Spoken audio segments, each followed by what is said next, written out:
Everything you're about to hear is my story.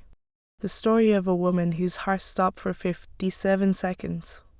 I spent a full day in intensive care and my family didn't even notice I was gone. No call. No visit. Not a single reaction to the news. I managed to gasp to my sister over the phone. She half listened, rushing toward the cameras, her voice cutting through the noise like ice. Not now, it's the night of my life. My parents' phones just rang and rang as if I were dialing into a void. At that very same moment, they were smiling for the TV cameras, raising their glasses, applauding my younger sister Ava as she accepted her Humanitarian of the Year award. What you need to understand right away is this: my parents were not victims of fate. They built their own downfall. For years, they burned through the trust fund my grandmother had left behind, a fund meant for security in the future. And when that well finally ran dry, they turned to the bank, sinking into debt just to keep up their extravagant lifestyle. But even that wasn't enough. The bank came for what was owed, and they lost the house where I grew up. And instead of taking responsibility, they did what they had always done best. They turned to me, expecting me to carry their mistakes, expecting me to save them one more time. This is not the story of a family crushed by misfortune. This is the story of what happens when the people you love choose appearances over love, lies over truth, and reputation over life itself. And it is the story of me, the daughter whose heart stopped for 57 seconds, who decided she would never again live someone else's life. My name is Dakota Reyes, and I was literally bleeding out on the operating table at Lakeshore Medical Center while my family posed for the TV cameras at a charity gala in Chicago, right on the shore of Lake Michigan. The cruelest part? My heart stopped for 57 seconds, the very same moment my youngest sister Ava was accepting the Young Humanitarian Award under the flash of cameras and the microphones of City Line TV. Until that night, I had been the beam holding up the entire Reyes family. Every problem landed on me, from Mom Caroline's midnight breakdowns to Dad Theo's failing projects to Ava's sudden ideas that always needed quick cash. At 3 a.m, I was picking Mom up after another nervous collapse. By 6, I was scrambling for money to cover Ava's new image project. By day, I was bent over a presentation I thought would save Dad's company, Northloop Ventures, from yet another crisis. My assistant, Sarah, noticed how pale I was, clutching my stomach. "You need the ER. This isn't food poisoning," she warned. I asked for 10 more minutes to finish one last revenue forecast slide. Those 10 minutes almost cost me my life. By the time they got me to the hospital, my vision was darkening, sound drifting away. The doctor barely looked before alarm snapped through the air. Internal bleeding, possible ruptured cyst, get her to surgery now. I tried to call Mom's voicemail. That a silence. Ava finally picked up on the 4th ring. "Dakota, I can't. The broadcast starts in a few hours and catering just ruined everything. I'm in an ambulance. Something's ruptured." "Oh my God, seriously? Today, this is my big night. Look, figure it out. I have to go." After that, only the wail of the siren and the tunnel of ceiling lights remained. I woke under the dry hiss of hospital lamps, my throat raw like sandpaper. A nurse with a badge that read Riley adjusted my room in 4. "Welcome back, Miss Reyes. You scared us." I swallowed. "Did my family call?" Her smile faded. "We left messages for both emergency contacts when you were taken into surgery." On the nightstand lay my phone. No calls. No messages. Only a push notification from City Line TV. Ava Reyes, Chicago's pride, watched the live broadcast from the gala. My hands shook as I pressed play. There was Mom in an evening gown, Dad in a tux, Ava bathed in gold and light. "Family is everything. I couldn't have done this without their support," she told the camera. The timestamp burned. She was saying this while surgeons were cutting me open and stitching me back together. Dr. Bennett walked in. "How are you feeling, Dakota?" "Like I've been gutted," I tried to joke. He frowned at the chart. "Unfortunately, That's close to the truth, the ruptured cyst, severe blood loss, we barely. He paused, then said what I already sensed. During surgery, there were complications. Your heart stopped for 57 seconds. It's all documented. A strange, hollow laugh escaped me, the sound of someone realizing the emptiness inside. 57 seconds, it sounds like a clause in a contract. He gently asked, "Is there someone I should call? Someone close?" "No," I answered. For the first time, I felt that electric chill run down my spine. When he left, I scrolled through my photo archive, years of holidays where I was always behind the camera serving plates, drying tears, fixing someone else's life. For a moment, my finger hovered over delete. Riley returned. "Your sister called. She hoped you recover soon, and she asked if you could transfer some money. Expenses from the gala went over budget." I shut my eyes as the painkiller spread through my veins. "Did she ask if I survived?" "No," Riley said softly. Real pity flickered in her voice, something raw and human, not clinical. By morning, my feed was flooded with gala photos, champagne, laughter, hashtags, live streams. "So proud of my girl," Mom captioned under Ava's glowing smile. My phone buzzed. "Oh well. You won't believe it, Jordan proposed to me on live TV, just like a movie. I died yesterday," I said evenly. Silence. Then, "Don't be dramatic. The doctor said you're fine. Anyway, about the wedding, and my heart stopped for 57 seconds. Another silence. "You always pick the worst timing, sis. You know how important last night was for me." I hung up. Riley brought a tablet for the discharge form. "The doctor would like you to stay another day under observation." Just then, my phone lit up with new messages. "Mom, we need the reports for Dad's company. Urgent. Dad, a bank meeting tomorrow. Call me." "Ava, don't tell Mom, but I maxed out the family card. Send me 5,000. I deleted them one by one, as if cutting the ropes that had tied me to a sinking boat drifting somewhere in Chicago's cold lake waters. And in that moment, it finally became silent inside me. 57 seconds, that's all they had stolen from me. Not a second more. But this was only the beginning. They discharged me 3 days after the surgery. I came home with a body that no longer felt like mine, cut open, stitched back together, weak. Even the air seemed to scrape my lungs. My friend and colleague, Avery Chen, met me at the door and practically forced me onto the couch. She had always been there, especially when my own family chose not to notice. "You need to rest," she said, tucking a blanket over me. "Forget about everyone else for now." But I couldn't forget. I kept staring at my phone. Wouldn't my mother at least text, "How are you?" Wouldn't my father ask how the surgery went? Nothing. No calls. No messages. Only their smiling faces on social media, champagne, laughter, flawless outfits. On one of the photos, Mom had written, "So proud of my girl," and of course, she meant Ava, who that night had been handed her award.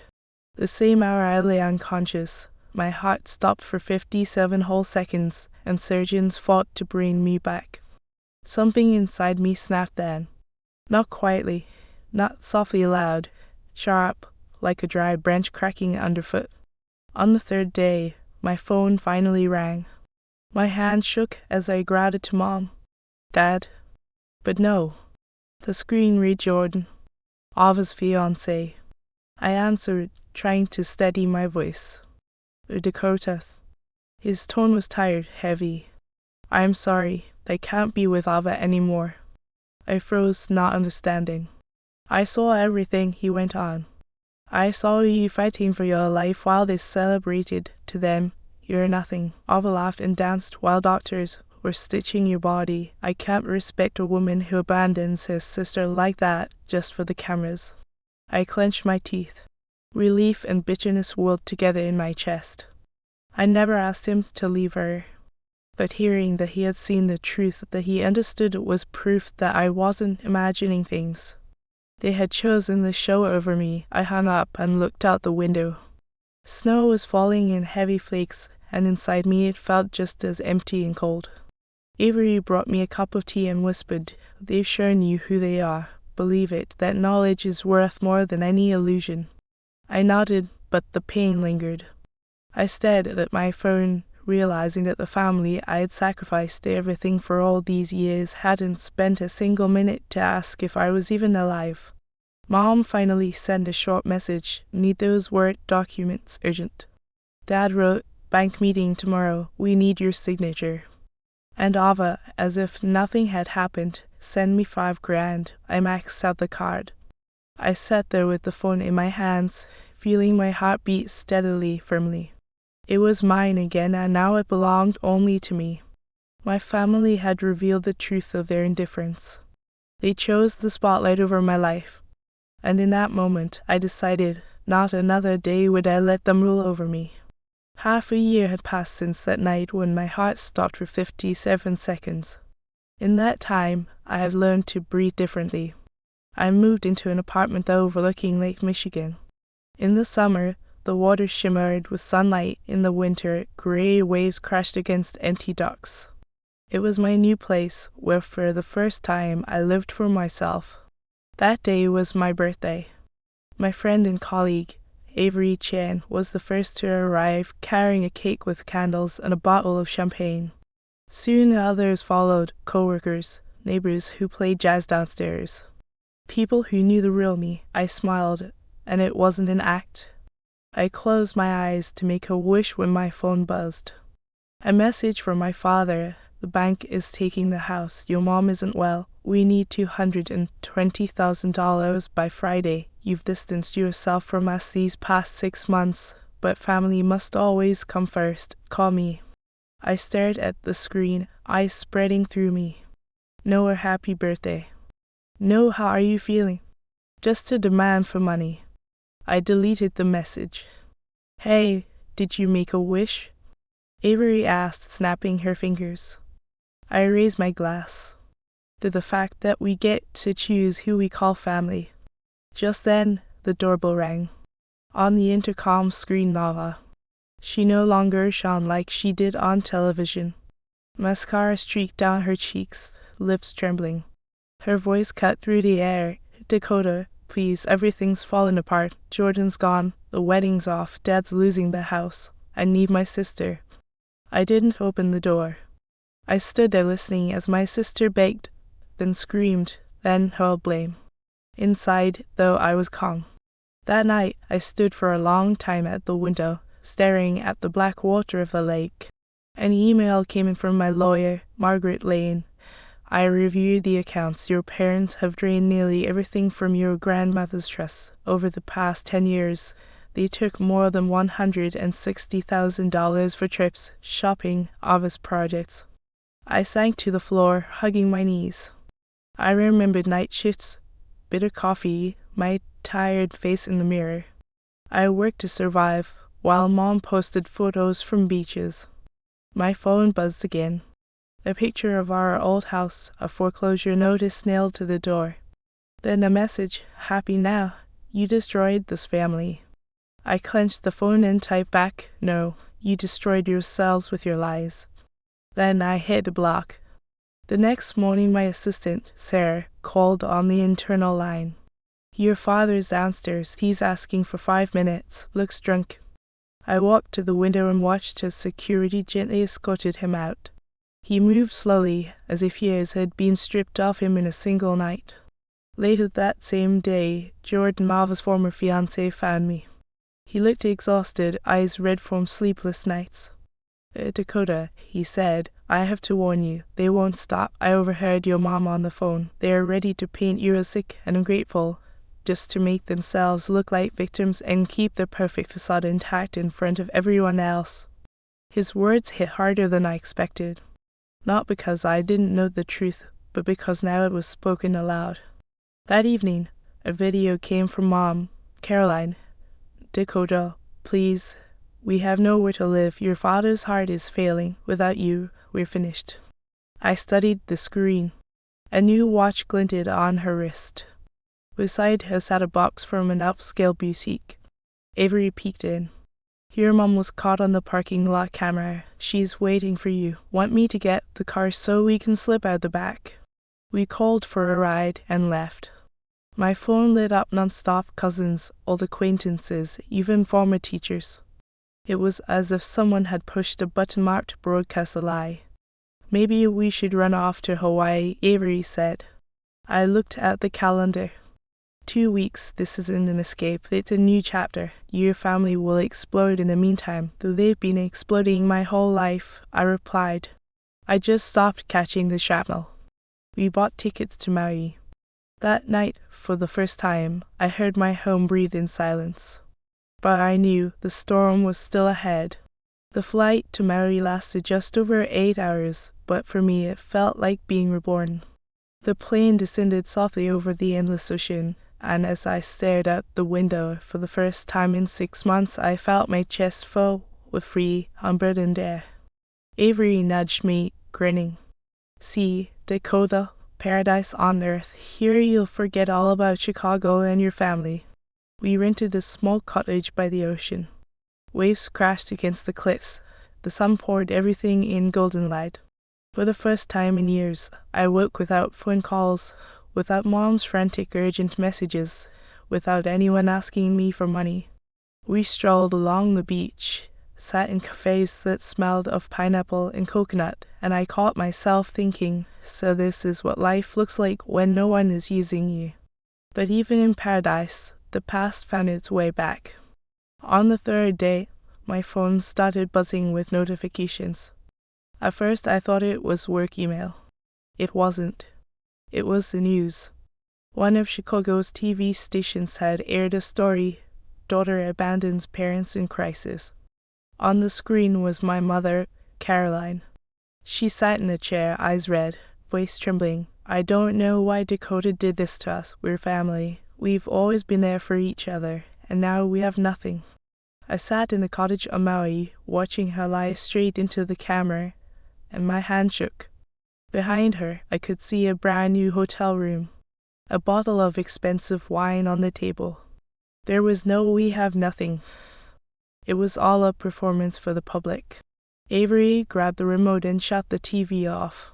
They've launched their attack, she said.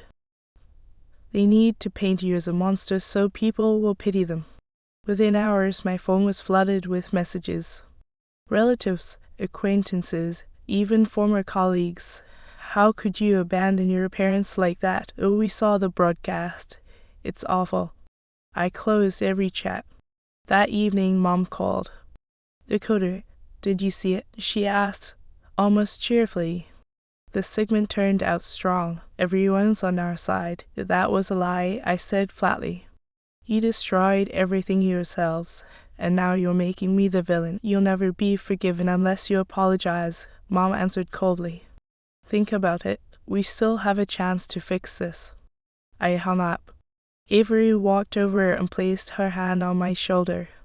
They're not going to change, Dakota, but you have a choice. We stepped outside to the beach. Waves rolled in one after another, endless, like the pressure I had carried for years. But now, with the ocean roaring beside me, I knew I was no longer the Dakota they could break. The next morning, I decided to act. I agreed to a Zoom interview with a Chicago radio journalist. She wanted to hear my side of the story. I sat in our little Maui cottage, waves crashing outside the window, and for the first time in a long time, I felt ready to speak. Why did you decide to go public now? She asked. Because I've been silent too long, I answered. They turned me into a shadow, but I'm alive. And when my voice went out over the air for the first time, I understood my family no longer held power over me. But they still had one last card to play, and they were ready to use it. After the radio broadcast, I finally felt relief. I had spoken the truth calmly, without hysteria, and for the first time in my life, my voice sounded louder than theirs. Within hours, messages started pouring in. People wrote on social media and by email, "We support you. You did the right thing choosing yourself. Don't let them break you." It felt like I had finally broken free of their shadows, and the world was hearing my story instead of their show.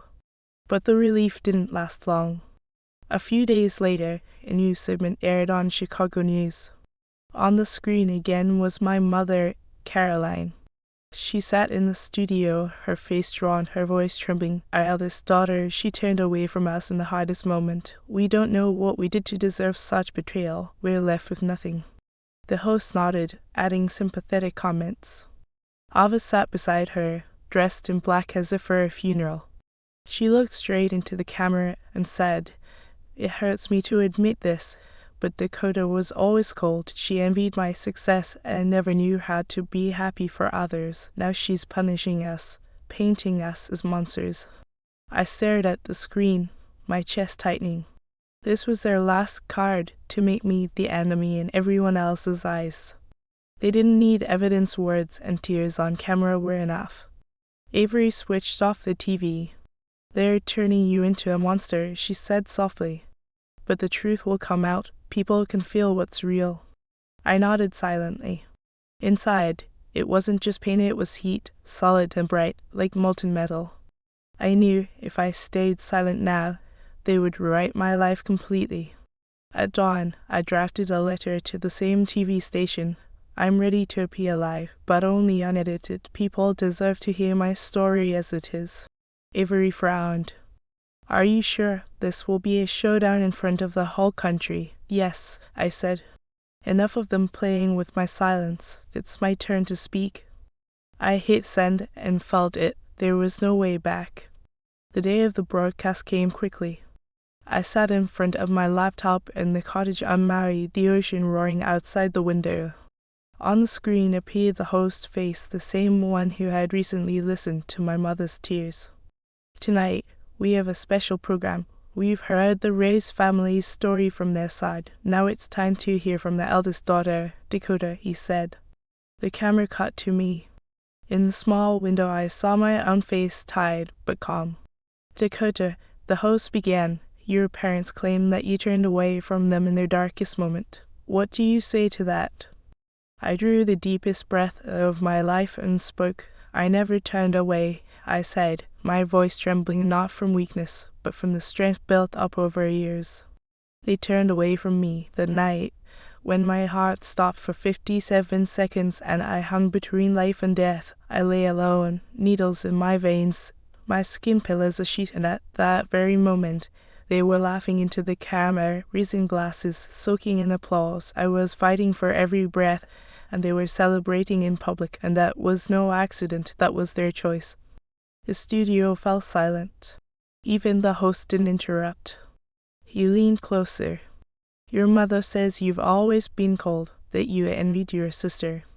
I gave a sad smile. If being cold means working nights to pay the bills, if envy means quietly watching while your parents praise one child and forget the other, then yes, I was cold and envious. But the truth is, I was just trying to survive. I watched the live chat stream across the screen. "We believe you. She's strong. What a brave woman. But why did you decide to go live on air?" the host asked. "To stop being silent," I replied. "To show people that behind the smiles and pretty dresses can hide nothing but indifference, and to tell anyone who feels like an outsider in their own family you are not alone." The screen split back to the studio. My mother and Ava stared at me from the other window of the broadcast. Mom shook her head. Ava turned away. But their words no longer had any power. Avery sat beside me, squeezing my hand. "You did it," she whispered. When the broadcast ended, I stepped out onto the beach. The sun was setting on the horizon, the sea breathing heavy but calm. And I felt something I had never known before, lightness. My family had tried to chain me with lies, with tears, with manipulations. But now I knew the truth. They had destroyed everything themselves. And I was no longer their pillar. I was my own home, my own family. And those 57 seconds, when I was almost gone, taught me the most important truth.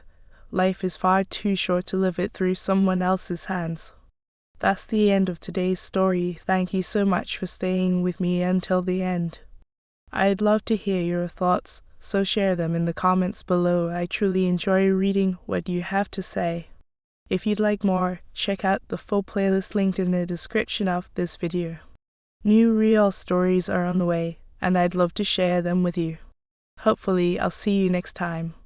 If this journey resonated with you, please hit subscribe and tap the bell so you'll never miss the latest stories. Thank you for listening.